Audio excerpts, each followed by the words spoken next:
Good morning, friends. You would have read about the SEBI adjudicating officer's order of 23rd September 2024 in the matter of Reliance Home Finance Limited. The highlight of the entire adjudicating order is that it has dwelt on the principles contained in the listing obligations and disclosure requirements regulations of SEBI. Very importantly, the principles, which are in Rule 4, Regulation 4. And I am just, I was very curious to read particularly the two regulations which are, of course, the number of the regulations require to be changed. See, the regulation number, para number, schedule number, all these things should be, even under the schedule, the numbers of this thing, it is very difficult to make a reference. For example, SEBI makes a reference to Regulation 4, under that sub-regulation 2, under that sub-regulation F, under that sub 2 and 3, wherein, again, para numbers, 6, 7, 8, under, we can say, sub 2, and para number 3 and 6, under sub 3. So this 4, 2, F3 and 3 and 6, like this, it is difficult to refer. I think that we should follow the US system of numbering it continuously, so that let it be 1444. How does it matter? We can easily refer 1444 instead of saying 4 within brackets 2 within brackets F within brackets small 2. And then under that 3, and then read 6 and all. Leaving that part aside, I will come back to that later. 3 and 6 are two important regulations which I always refer as the doctrine of good faith, due diligence and care, and maintaining the integrity of the board. So due diligence is implied inherent concept of good faith. So we say good faith doctrine is imbibed or incorporated in Regulation 4.2 F3.3. And also the ethical requirements, maintaining the integrity and ethical standards is an integral part of Regulation 4.2 F3.6. These two are very important. That is why we call this LODR as principle-based regulations, and these come up for review in this adjudicating order of 23rd September 2024, wherein one of the noticee or respondent is none other than the son of Anil Ambani, Anmol Ambani, who was given a penalty of 1 crore rupee for the violation of certain regulations which I have mentioned now.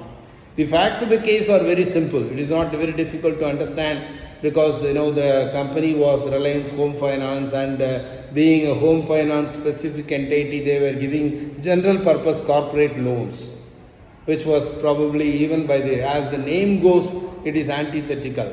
And a general purpose corporate loan, the board of directors had on 11th February 2019 resolved against granting of general purpose corporate loan. The facts of the case will be easily understood from reading of para number 75, para number 77 and all. But the short point is the 20 crore loan, which is the subject matter of this particular order, granted to an entity called Acura, was approved by the respondent number 1 or noticee number 1 on the 14th February 2019, when the board has decided not to grant general corporate purpose loan. Only on 11th February, that is 3 days before, that is the kind of resolution passed at the board, and that is the kind of respect a so-called non-executive director has claimed. On a factual perspective, if you see para number 75, it clearly nails the issue by pointing out the email which was sent by the management to this particular director, who claimed to be a non-executive director not involved in the day-to-day management of the affairs of the company. And it was the email was sent to him, and the email was purportedly for seeking approval, because it says for approval, and the response was okay. Therefore, an ordinary human being like you and me will say, yes, this is for approval, and that approval has been granted by the recipient person concerned. Therefore, factually speaking, The two important aspects which are here is, one is the board has passed a dictum and it has been violated just within 3 days. Another is the approval was granted by an email that was pointed out and brought out. Therefore, given this scenario, what we are trying to understand is, forget about the facts of the case, forget about the person involved, forget about the penalty imposed on that. Are we supposed to look at from the principles laid down in 42F within brackets 3? I am not talking about 42F within brackets 2 where 6, 7, 8 are also referred. But come to 42F3, under that you can refer to 3 and 6, the good faith doctrine and the ethical standards. Remember these two important things. That is why I have always been saying imposing a monetary penalty is insufficient, and we should have something like the CDDA, that is Company Directors Disqualification Act 1986, which is in force in UK, wherein the proceedings will separately be held for disqualifying a person from being part of the formation, management and in the affairs of a company, and that disqualification can run up to even 15 years.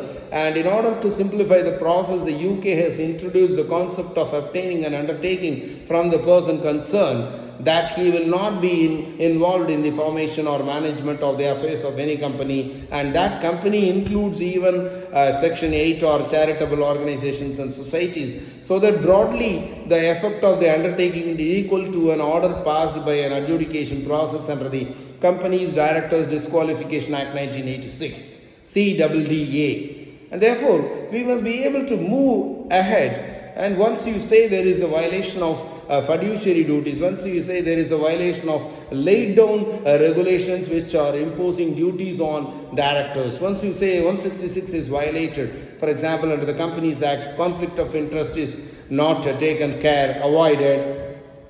Now, what is the penalty? 166 is a very, very potential and lethal weapon in the seeing. But when it comes to a result of that, yes, somebody finds he is unfit. Is there any such requirement? This is what I am saying. When a provision is introduced in the law, in the statute book, and the provision is left open without any arms in the armory, there is absolutely, in my opinion, no use. Therefore, India has moved forward in its governance approach, and therefore it is right time.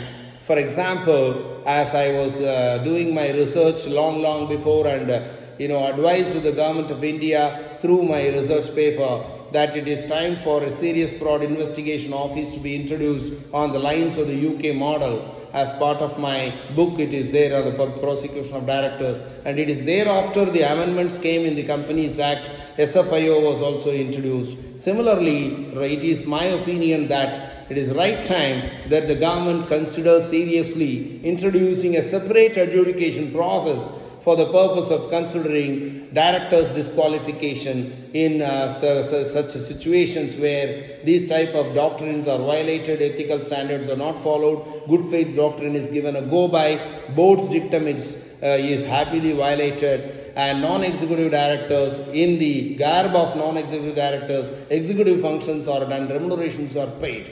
These are all the aspects which have to be considered, apart from the various avoidance transactions which are now part of the insolvency and bankruptcy code, so that in an insolvency scenario, whether directors have put the creditor's interest at stake without being, without exercising due care and diligence, and therefore as a consequence, apart from recovering the money as a civil remedy, there can also be a situation where directors' disqualification proceedings are initiated, and the person concerned is not only debarred from being the acquirer in a resolution process, but also debarred as a whole from being a director or officer of any company or institution, whether it is for charity or for profits.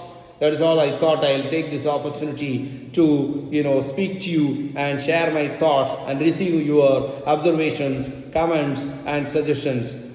Thank you.